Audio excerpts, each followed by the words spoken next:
নমস্কার, আমি প্রিয়াংশু রয়েছি আপনার সঙ্গে হরর পডকাস্টের প্রথম এপিসোডে আপনাদের স্বাগত। আজ আমি এমন একটি ঘটনা বলবো যা বিশেষভাবে আমার মনে একটা ভয়ের সঞ্চার করেছিল। আমি আশা করব আপনাদের ঘটনাটি ভালো লাগবে। এই হরর পডকাস্টে আমি এমন কিছু ঘটনা আপনাদেরকে শোনাবো যা আপনাদেরকে ভাবতে বাধ্য করবে আদৌ কি এই জিনিস এক্সিস্ট করে নাকি পুরোটাই আমাদের কল্পনাপ্রসূত। এই ঘটনাটি আমাকে পাঠিয়েছেন আমার মামার বাড়ির একজন ভদ্রলোক বিমল অধিকারী। তিনি আমাকে পাঠিয়েছেন এই ঘটনাটি লিখে। তিনি লিখেছেন কিছু নাম এখানে পরিবর্তিত রয়েছে, কারণ তিনি হুবহু ঘটনাটি আমাদের সামনে বলতে চান না। তো সেক্ষেত্রে উনি ঘটনাটি পাঠিয়ে আমাদের বলে দিয়েছিলেন যে এখানে কিছু কিছু পরিবর্তন আছে, নাম, সময়, স্থান, কিছু কিছু পরিবর্তন তিনি করেছেন। তো শুরু করছি আমি আজকের ঘটনাটা আপনারা শুনে দেখুন। আর ভালো লাগলে অবশ্যই একটা কমেন্ট করবেন আর শেয়ার করবেন এই ভিডিওটি। আর আপনারা যদি আমাকে গল্প পাঠাতে চান, আমি কমেন্ট বক্সে আমার মেল আইডিটা পিন করে দেবো। সেখানে আপনারা আপনাদের ভৌতিক অভিজ্ঞতার কথা আমাকে লিখে পাঠাতে পারেন 2000 থেকে 3000 শব্দের মধ্যে। সেগুলি পাঠ করব আমি। আর অবশ্যই আপনাদের ঘটনা অ্যাপ্রুভ হলে আপনাদেরকে জানিয়ে দেওয়া হবে মেলের মাধ্যমে। তাহলে শুরু করছি আজকের ঘটনা।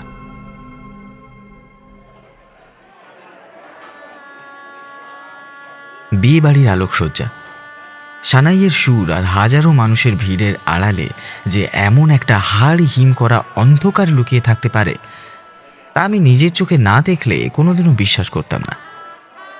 আমার নাম অনিমেষ। আজ থেকে প্রায় 10 বছর আগে আমার এক অতি ঘনিষ্ঠ বন্ধু শুভ্রর বিয়েতে ঘটে যাওয়া সেই অভিজ্ঞতার কথা আমি আজও ভুলতে পারিনি। সেই ঘটনাটি আজকে আপনাদের সামনে আমি তুলে ধরলাম। শুভ্রদের বাড়িটা ছিল মুর্শিদাবাদের এক প্রাচীন গ্রাম রক্তপুরে। বাড়িটা বিশাল একটা জমিদার আমলের অট্টালিকা, যার প্রতিটি ইটের ভাঁজে লুকিয়ে আছে শত বছরের রহস্য আর আভিজাত্য। অনেক বছর পর সেই বাড়িতে কোনো বড় অনুষ্ঠান হচ্ছে, আমার বন্ধু শুভ্রর বিয়ে। তাই আমরা 4 বন্ধু, আমি, সাগ্নিক, রোহিত আর অভিক, বিয়ের 3 দিন আগেই সেখানে পৌঁছে গিয়েছিলাম।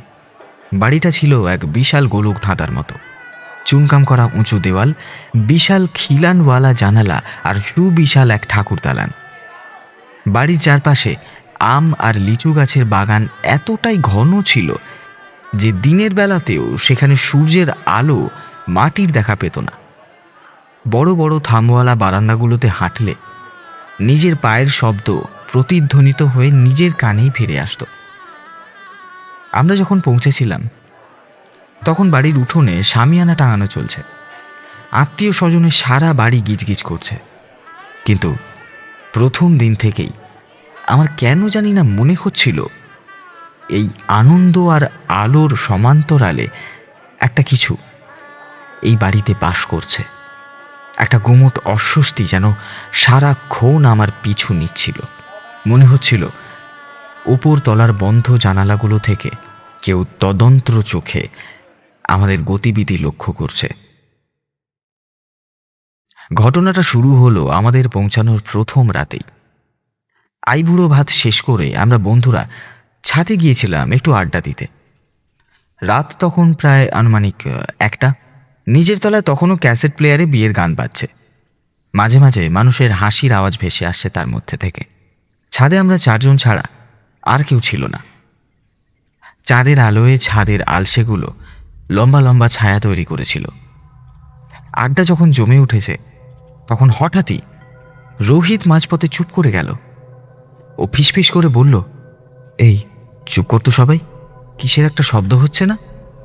আমরা সবাই কান পাতলাম।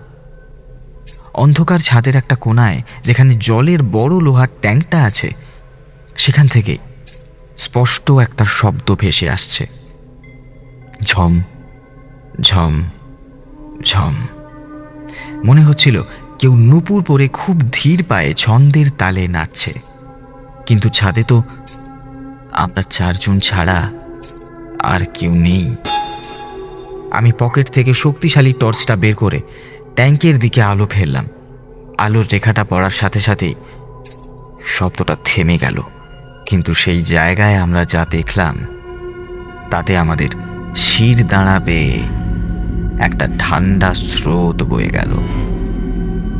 ট্যাঙ্কের পাশে শ্যাওলা ধরা মেঝের ওপর ছোট ছোট পায়ের ছাপ, একদম টাটকা জলজলে ছাপ, যেন কেউ এইমাত্র সেখান থেকে হেঁটে চলে গেছে।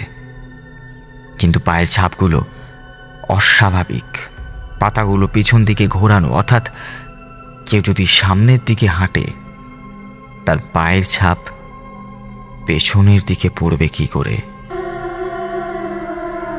ঠিক তখনই বাতাসের মধ্যে এক উগ্র রজনীগন্ধার গন্ধ ছড়িয়ে পড়ল। সেই গন্ধটা এতটাই তীব্র যে আমাদের প্রায় দম বন্ধ হয়ে যাওয়ার উপক্রম। রোহিত ভয়ে আমার হাতটা চেপে ধরল। তখনই অন্ধকারের আড়াল থেকে এক তীক্ষ্ণ খিলখিল হাসির শব্দ ভেসে এলো।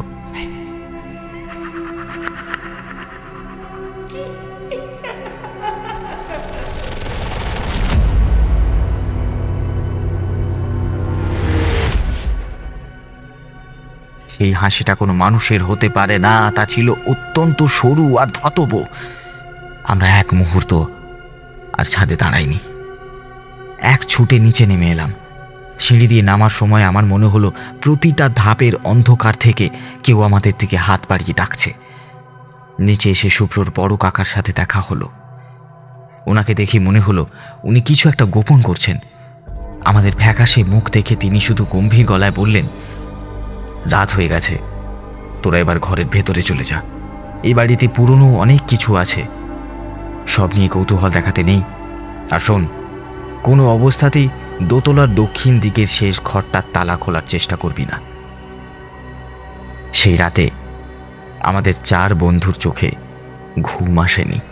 আমরা যে বড় ঘরটাতে শুয়েছিলাম তার জানালা দিয়ে বাইরের বাগানের আম গাছগুলো দেখা যেত। মাঝরাতে হঠাৎই আমার ঘুম ভেঙে গেল। জানালার বাইরে তাকিয়ে দেখলাম বাগানের ঠিক মাঝখানে একটা গাছের ডালে কেউ বসে আছে। একটা উজ্জ্বল লাল রঙের ছায়া। সেটা মানুষ না অন্য কিছু তা বোঝা যায় না, কিন্তু তার দীর্ঘ চুলগুলো বাতাসের বিপরীত দিকে উড়ছিল। সবচেয়ে ভয়ঙ্কর ব্যাপার ছিল তার চোখ দুটো অন্ধকারের মধ্যেও দুটো আগুনের গোলার মতো জ্বলছিল। আমি চোখ বন্ধ করে কম্বলের নিচে নিজেকে লুকিয়ে ফেললাম।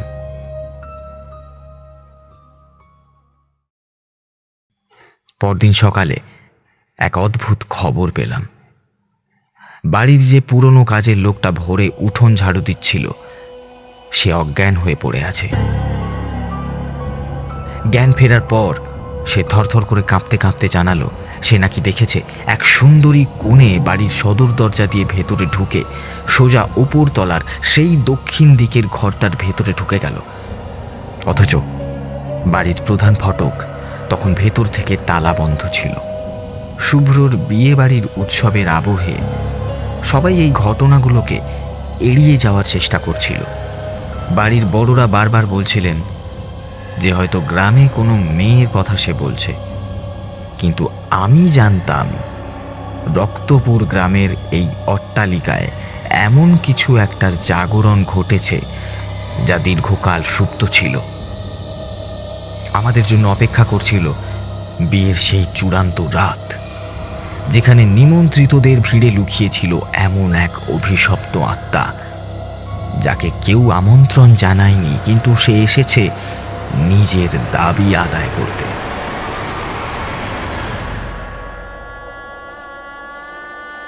পরদিন সকাল থেকেই বাড়িতে মন্ত্র উচ্চারণ আর সানাইয়ের সুর শোনা যাচ্ছিল। শুভ্রকে গায়ে হলুদ মাখানো হচ্ছে, চারিদিকে হাসাহাসি আর হুল্লোড়। কিন্তু আমার মন থেকে সেই ছাদের উল্টো পায়ের ছাপ আর বাগানের সেই জ্বলন্ত চোখের স্মৃতি কিছুতেই মুছছিল না। আমি লক্ষ্য করলাম বাড়ির বয়স্করা খুব সতর্ক। শুভ্রর ঠাকুমা সারাক্ষণ ঠাকুর দালানের সামনে বসে বিড়বিড় করে জপ করছেন, আর মাঝে মাঝেই ওপর তলার সেই বন্ধ ঘরটার দিকে তাকাচ্ছেন। সন্ধে নামার পর বাড়িটা যেন এক রূপকথার রাজপ্রাসাদে পরিণত হলো। আলোকসজ্জায় চারপাশ ঝলমল করছে। বরযাত্রী আসার পর প্যান্ডেলে মানুষের ভিড় উপচে পড়ছে। আমরা 4 বন্ধু গেটের কাছে দাঁড়িয়ে অভ্যর্থনার তদারকি করছিলাম। রাত তখন আনুমানিক 10টা। তখন ভিড়ের মাঝে এক অদ্ভুত মানুষকে লক্ষ্য করলাম। একজন মহিলা গেট দিয়ে ভেতরে ঢুকলেন। তার পরনে টকটকে লাল রঙের একটা বেনারসি, যা আজকের যুগের নয়, অনেক পুরনো আমলের কাজ। মাথায় লম্বা ঘোমটা দেওয়া, হাতে নিরেট সোনার বালা। কিন্তু তার হাঁটার ধরনটা ছিল খুব অদ্ভুত। তিনি যখন হাঁটছিলেন তখন মনে হচ্ছিল তার শরীরটা মাটির কিছুটা ওপরে ভেসে আছে। আমরা ভাবলাম হয়তো শুভ্রর কোনো দূর সম্পর্কের কাকিমা বা মাসিমা হবেন। খানিকক্ষণ পর আমি যখন খাওয়ার প্যান্ডেলে তদারকি করতে গেলাম, দেখলাম সেই মহিলাটি একদম এক কোণায় একটা টেবিলে চুপচাপ বসে আছেন। আশেপাশে মানুষের এত ভিড়, অথচ কেউ যেন তাকে লক্ষ্যই করছে না। তার সামনে থালা নেই, জলের গ্লাস নেই, শুধু মাথা নিচু করে স্থির হয়ে বসে আছেন। একটা অদ্ভুত কৌতূহলে আমি তার কাছে এগিয়ে গেলাম। বললাম, মাসিমা, আপনি এখানে একা কেন? ওদিকে গিয়ে বসুন না, আপনার চেনা কেউ নেই এখানে? মহিলা কোনো কথা বললেন না। ধীরে ধীরে তার মাথাটা তুললেন, আর ঘোমটার আড়ালে যা দেখলাম তাতে আমার সারা শরীরের রক্ত হিম হয়ে গেল। তার মুখে কোনো চামড়া নেই, শুধু ফ্যাকাশে সাদা হাড় আর মাংসের দলা। চোখের জায়গায় দুটো গভীর অন্ধকার গহ্বর, সেখান থেকে এক অপার্থিব শীতলতা ভেসে আসছে। তিনি তার হাড় জিড়জিড়ে হাতটা বাইরে আমার দিকে কি যেন একটা এগিয়ে দিলেন। সেটা কি ছিল? সেটা ছিল একটা রজনীগন্ধার মালা, যা থেকে পচা লাশের গন্ধ বেরোচ্ছে। আমি আতঙ্কে পিছিয়ে আসতে দেখলাম সেই টেবিলটা একদম ফাঁকা, কেউ নেই সেখানে। আতঙ্কে দিশেহারা হয়ে আমি বাড়ির ভেতরে বড় হলঘরের দিকে দৌড়ে গেলাম। সেখানে তখন বিয়ের অনুষ্ঠান চলছে। শুভ্র আর কোণে পিঁড়িতে বসেছে। বিয়ের পিঁড়ি যখন ঘোরানো হচ্ছে তখন হঠাৎ করে প্যান্ডেলের সব আলো একসাথে নিভে গেল। জেনারেটর থাকা সত্ত্বেও এক মুহূর্তের জন্য যেন পুরো পৃথিবীটা অন্ধকারে ডুবে গেল।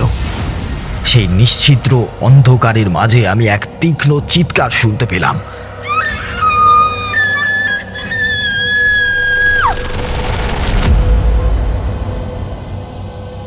আলো ফিরতেই দেখা গেল কোণে, মানে শুভ্র স্ত্রী, মেঝের উপর পড়ে থরথর করে কাঁপছে।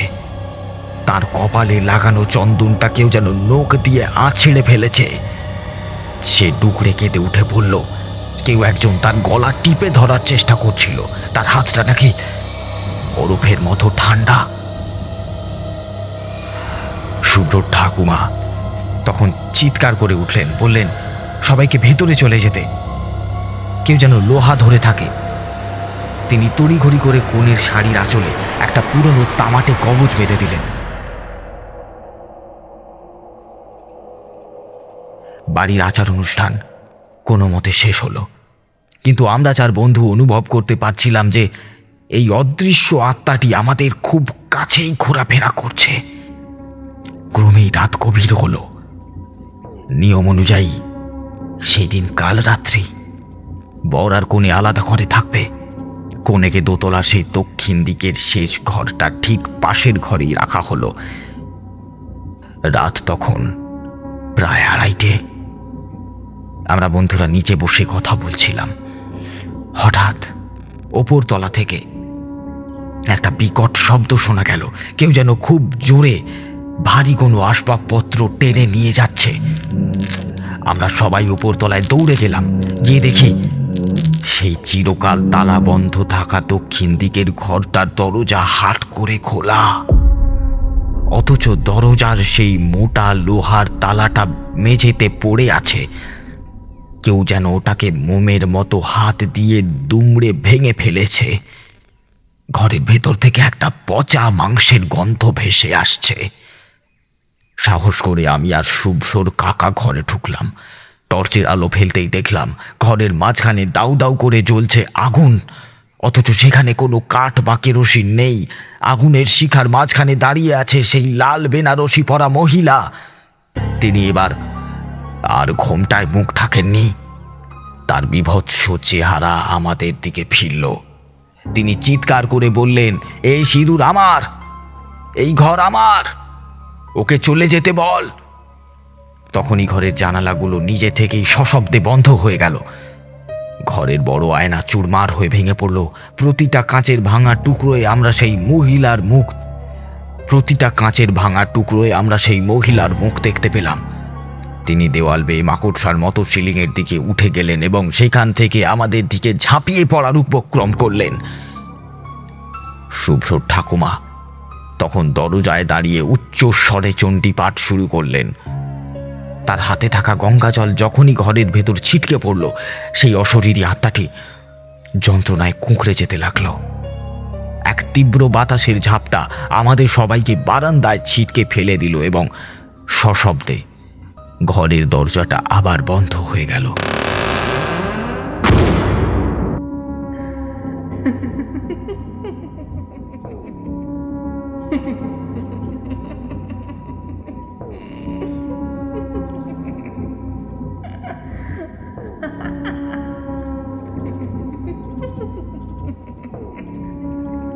ভেতরে কিছুক্ষণ হাড় হিম করা হাসির শব্দ শোনা গেল। তারপর সব শান্ত।